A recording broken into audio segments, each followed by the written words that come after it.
بسم اللہ الرحمن الرحیم۔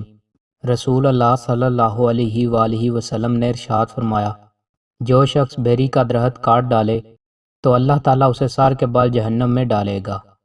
اور فرمایا یہ حدیث مختصر ہے، یعنی جس نے ناحق طور پر کسی جنگل سے بیری کا درخت کاٹ ڈالا جس کے نیچے مسافر اور جانور سایہ حاصل کرتے ہوں تو اللہ تعالیٰ اسے سار کے بال جہنم میں ڈالے گا۔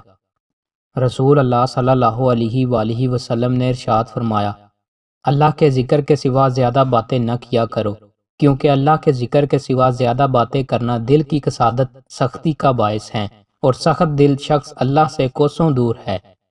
رسول اللہ صلی اللہ علیہ وآلہ وسلم نے ارشاد فرمایا، جہنم کی آگ کا 4 دیواروں سے احاطہ کیا گیا ہے، اور ہر دیوار کی موٹائی 40 سال کی مسافت ہے۔ حضرت عائشہ رضی اللہ عنہما سے روایت ہے، وہ نبی کریم صلی اللہ علیہ وآلہ وسلم کے ساتھ ایک مسافر میں تھیں۔ فرماتی ہیں کہ میں نے حضور صلی اللہ علیہ وآلہ وسلم کے ساتھ دوڑ کا مقابلہ کیا تو میں آپ سے آگے نکل گئی اور جیت گئی۔ پھر جب میرا جسم ذرا بھاری ہو گیا تو ہمارا ایک اور مرتبہ مقابلہ ہوا، مگر اس بار آپ مجھ سے جیت گئے۔ رسول اللہ صلی اللہ علیہ وآلہ وسلم نے فرمایا، یہ تمہاری اس جیت کا بدلہ ہے۔